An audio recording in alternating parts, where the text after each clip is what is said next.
आज सुने विजया एकादशी व्रत कथा।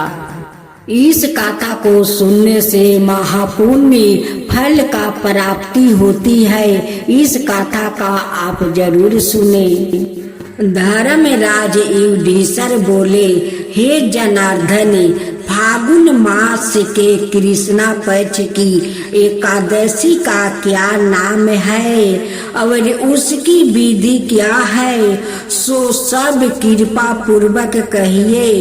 श्री भगवान बोले कि हे राजन, फागुन मास की कृष्णा पक्ष की एकादशी का नाम विजया एकादशी है। इस व्रत के प्रभाव से मनुष्य को विजया प्राप्ति होती है।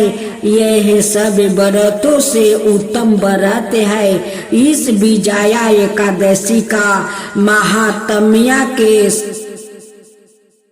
श्रवण ओ व्रत से समस्त पाप नाश को प्राप्त हो जाते हैं। एक समय देव ऋषि नारद जी ने जगत पिता ब्रह्मा जी से कहा कि ब्रह्मा राज, आप मुझसे फागुन मास के शुक्ल पक्ष की विजया एकादशी का विधान कहिए। ब्रह्मा जी कहने लगे कि हे नारदे, विजया एकादशी का व्रत पुराने और नए पापों को नाश करने वाली है।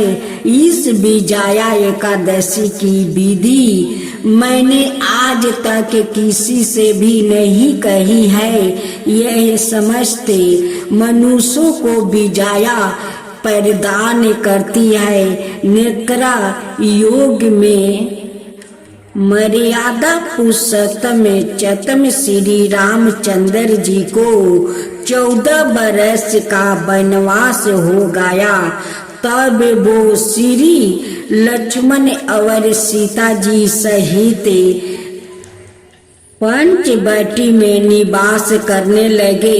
वहाँ पर दुष्ट रावण ने जब सीता जी का हरण किया, तब इस समाचार से श्री रामचंद्र जी और लक्ष्मण अत्यंत व्याकुल हुए और सीता जी की खोज में चल दिए। घूमते घूमते जब वो मरणास्त्र जटाहू के पास पहुँचे तो जटाहू उन्हें सीता जी का वृत्तांत सुनाकर सरग लोग चला गया।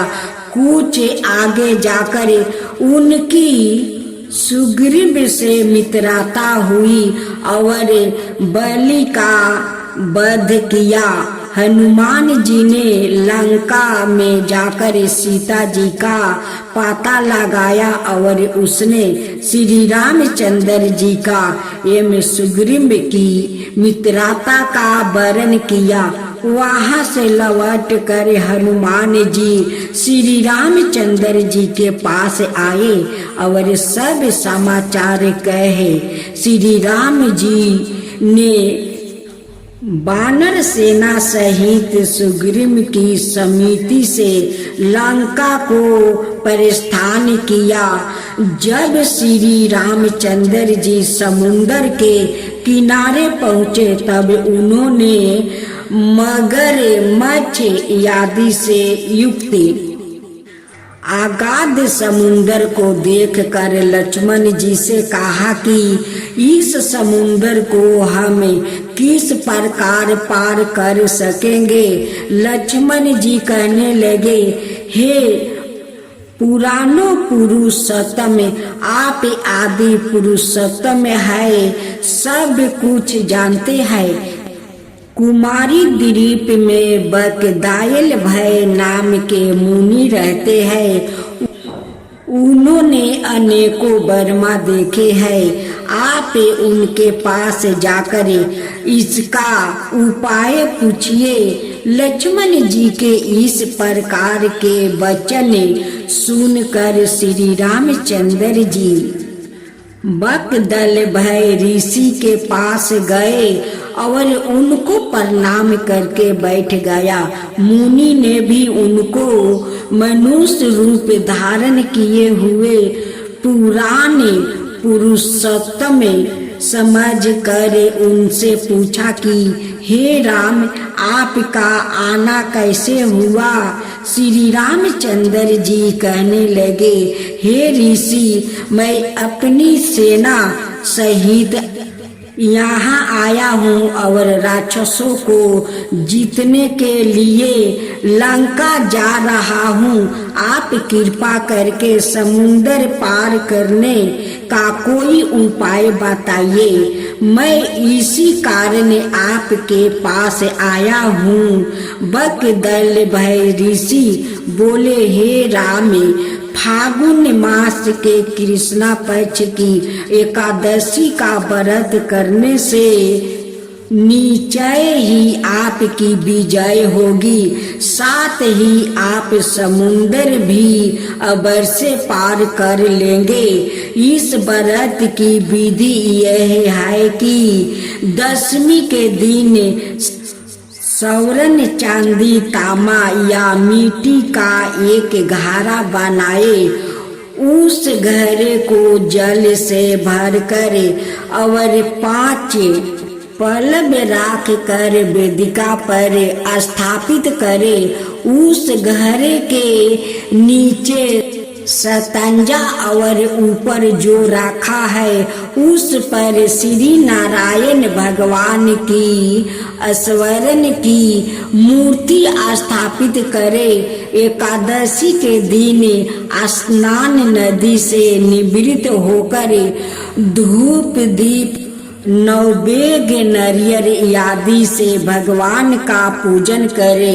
सत परचत घरे के सामने बैठ कर दिन व्यतीत करे और रात्रि को भी उसी प्रकार बैठ कर जागरण करे। द्वादशी के दिन नित नियम से निमृत होकर उस घरे को ब्राह्मण को दे दो।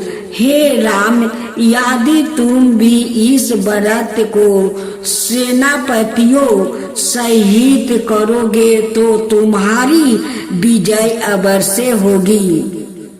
श्री रामचंद्र जी ने ऋषि के कहे अनुसार इस व्रत का किया और इसके प्रभाव से दैत्यों पर विजय पाई। अत हे राजन, जो कोई मनुष्य विधि पूर्वक इस व्रत को करेगा, दोनों लोकों में उसकी अवश्य विजय होगी। श्री वर्मा जी ने नारद जी से कहा था, हे पुत्रा, जो कोई इस व्रत के महत्म्य को पढ़ता या सुनता, उसको बजपए जग का फल मिलता है। पूजा उपासना तो जैसे भारतवासियों की सांसों में बसा हुआ है, शायद कि ऐसा कोई दिन गुजरता होगा जब कोई खास पूजा का संयोग ना बनाता हो। सप्ताह के हर दिन के अनुसार भी विशेष पूजा का विधान है। शुक्रवार को लक्ष्मी देवी का व्रत रखा जाता है। इस विवाह लक्ष्मी व्रत भी कहा जाता है। किसी नगर में एक साहूकार रहता था। उसकी एक बेटी थी। वो रोजाना घर के सामने लगे पीपल के पेड़ पर जल चढ़ाती थी। उस पीपल में लक्ष्मी जी का वास था। एक दिन उसी पीपल के पेड़ से लक्ष्मी जी प्रकट हो गई और साहूकार की बेटी से बोली, मैं तुमसे बहुत पसंद हूँ, इसलिए तुझे सहेली बनाना चाहती हूँ। साहूकार की बेटी बोली, क्षमा कीजिए, मैं अपने माता पिता से पूछ कर ही बताऊंगी। उसने घर आकर अपने माता पिता से सारी बातें कही और उनकी आज्ञा से लक्ष्मी जी का प्रस्ताव स्वीकार कर लिया। इस तरह वो दोनों सहेलियों बन गई। लक्ष्मी जी उसे बहुत प्रेम करती थी। एक दिन लक्ष्मी जी ने उसे भोजन के लिए बुलाया। जब साहूकार की बेटी भोजन करने के लिए पहुंची तो लक्ष्मी जी ने उसे सोने चांदी के बर्तन में खाना खिलाया, सोने की चौकी पर बैठाया और उसे बहुत कीमती रेशमी कपड़े ओढ़ने को पहनने के लिए दिया। इसके बाद लक्ष्मी जी ने कहा कि कुछ दिन बाद मैं तुम्हारे यहाँ आऊंगी। साहूकार की बेटी ने हाँ कर दिया और घर चली गई। उसने जब सारी बातें माता पिता को बताई तो वो बहुत खुश हुए, लेकिन बेटी कुछ सोचकर उदास होकर बैठ गई। जब साहूकार ने इसका कारण पूछा तो उसकी बेटी बोली, लक्ष्मी जी का व्यवहार बहुत बड़ा है, मैं उन्हें कैसे संतोष करूंगी। यह सुनकर पिता ने कहा कि घर की जमीन को अच्छी तरह लिपना और अपनी पूरी श्रद्धा से रूखा सूखा जैसा भी भोजन बने उसे बहुत प्रेम से लक्ष्मी जी को खिला देना। पिता का बात पूरी ही करने वाली थी कि एक चील कहीं से उड़ते हुए आई और बेस कीमती 9 लाखा हार साहूकार के अंगना में गिरा कर चली गई। यह देखकर साहूकार की बेटी खुश हो गई। उसने पिता की बात मानी और घर को सुंदर तरीके से सजाया, जमीन की सफाई लिपाई की। चील ने जो हार उनके घर में गिराया था उसे बेचकर लक्ष्मी जी के लिए अच्छे भोजन का इंतजाम किया। उन्होंने सोने की चौकी और रेशमी दुशाला खरीदी। जब लक्ष्मी जी के घर आई तो साहूकार की बेटी ने उन्हें सोने की चौकी पर बैठने को कहा। इस पर लक्ष्मी जी ने कहा, इस पर तो राजा रानी बैठते हैं। इतना कह कर वो साफ जमीन पर ही आसन बिछाकर बैठ गई और बहुत प्रेम से भोजन किया। वह साहूकार के परिवार के आदर संस्कार से बहुत खुश हुई और उनका घर सुख संपत्ति से भर गए। हे लक्ष्मी माता, जिस तरह आपने साहूकार के परिवार पर अपनी कृपा बरसाई उसी तरह सबके घरों को सुख संपत्ति से भर देना। ओम जय लक्ष्मी माता, मैया जय लक्ष्मी माता, तुमको निषेधिनी सेवते हरि विष्णु दाता। ओम लक्ष्मी माता, उमा राम बबरामिनी, तुम ही हो जग माता। सूर्य चंद्रमान धावते नारद ऋषि गाता। ओम जय लक्ष्मी माता, दुर्गा रूप निरंजनी, सुखी संपत्ति दाता। जो कोई तुमको धावते ऋषि रिधि सिद्धि धन पाता। ओम जय लक्ष्मी माता, तुम्ही पाताल निवासिनी, तुम्हें ही सुविदाता। परम प्रभाव प्रकाशनी भाव निधि की ताराता। ओम जय लक्ष्मी माता।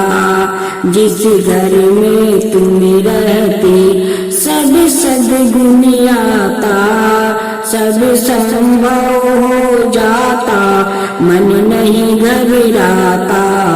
ओम जय लक्ष्मी माता। तुम बिना ज्ञान न हो बेबस्तर ना कोई पाता, खान पान का भाव सब तुमसे ही आता। ओम जय लक्ष्मी माता।